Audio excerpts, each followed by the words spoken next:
کئی لوگ یہ کہتے نہیں تھکتے کہ نبی ہمارے جیسا بشر. تو آئیں دیکھیں صحابہ کیا سمجھتے تھے، کیونکہ ایمان میں معیار صحابہ کا میں ایمان ہے. پہلے پارے کے آخر میں فرمایا فَإِنْ آمَنُوا بِمِثْلِ مَا آمَنْتُمْ بِهِ فَقَدْ اهْتَدَوْا. اس جملے کا ایک معنی یہ ہے کہ جس طرح رسول اللہ کے صحابہ تم ایمان لائے، اگر لوگ اس طرح ایمان لائیں تو پھر وہ بھی ہدایت پا گئے.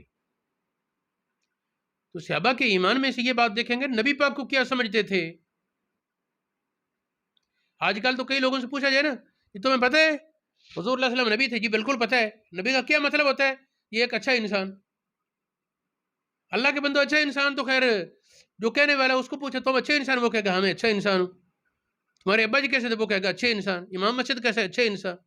تو صرف اچھا انسان ہونا تو نبوت کا معیار نہیں. نبی کی ایک وصف ہے وہ اچھا انسان بھی ہوتا ہے، لیکن نبی کی پہچان ہی اتنی بات کو بنا لینا اچھا انسان، یہ تو کچھ نہیں. یہ تو حقیقت مقام نبوت کی حقیقت سے ناآشنا ہونے والی بات ہے، نہ جاننے کی بات ہے. نبی اللہ کا ترجمان ہے، اللہ رب العالمین کا نمائندہ ہے، اللہ رب العالمین کا انتخاب ہے. تو دیکھیں صحابہ کیا سمجھتے تھے اس پر. حضور علیہ الصلوۃ والسلام وضو فرماتے ہیں تو آپ کے وضو کا غسالہ زمین پر نہیں گرنے دیتے، ناک جھاڑتے تو وہ زمین پر نہیں گرنے دیتے.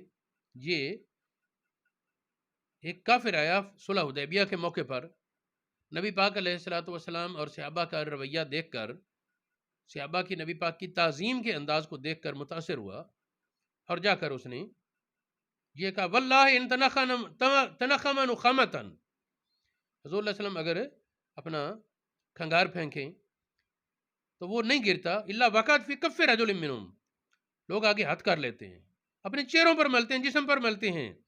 وَإِذَا تَوَضَّأَ، جب وضو کریں، قَعَدُوا يَقْتَتِلُونَ عَلَىٰ وُضُوءِ، لگتا ہے شاید لڑنے لگے وضو کے پانی لینے کے لیے برکت کو. اذا تکلموا، جب بات کریں، صحابہ نبی پاک کی مجھے خفض اصواتہم، اپنی آوازوں کو پست کر لیتے ہیں آپ کے پاس. وما یحدون الیہ نظرا تعظیما، نبی پاک کو تیز نظر سے بھی نہیں دیکھتے تعظیم کی وجہ سے. یہ حدیث بخاری شریف میں ہے، مسند احمد بن حنبل میں، مصنف عبد الرزاق میں اور دیگر اور کتابوں میں موجود ہے. نبی کریم علیہ الصلوۃ والسلام کی تعظیم صحابہ اس قدر کرتے کہ نبی پاک جب سو رہے ہوتے تو کوئی جگانے کی ضرورت نہ کرتا. نبی پاک کی نیند کے دوران اگرچہ دوسروں کے معاملات پریشان ہوتے رہیں، نبی پاک کو نہیں جگانا، آپ کو بیدار نہیں کیا جاتا تھا. یہ دیکھیں بخاری شریف میں، ابن حبان اور بزار میں یہ عبارت ہے، بخاری شریف میں 2 جگہ ہے. کان النبی صلی اللہ علیہ وسلم اذا نام، جب نبی پاک سو جاتے، لم یوقظ، آپ کو بیدار نہ کیا جاتا، حتی یکون ہوا یستیقظ، تک خود بیدار ہوتے. اسی طرح ایک اور عبارت ہے اسی حدیث کی، یہ مسلم شریف، مسند احمد بن حنبل، ابن خزیمہ اور ابن حبان میں ہے.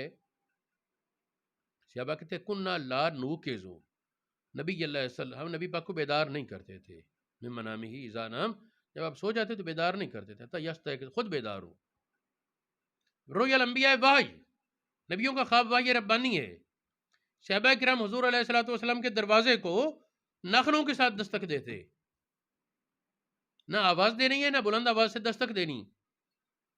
یہ امام بخاری کی کتاب الادب المفرد میں ہے، قاضی ایاز کی کتاب شفا شریف میں ہے، اور امام حاکم کی کتاب معرفت علوم الحدیث میں اور دیگر کتابوں میں موجود ہے.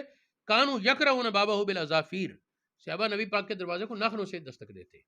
اسی طرح بہت سے صحابہ کرام سے حضور علیہ السلام کی تعظیم کے بڑے مختلف انداز منقول ہیں.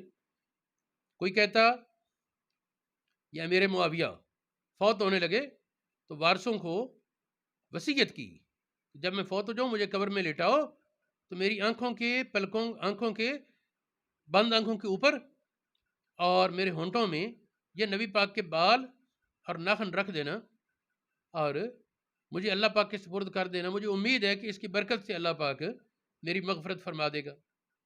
کیا وہ اپنے جیسا سمجھتے تھے؟ کیا وہ اپنے جیسا سمجھتے تھے؟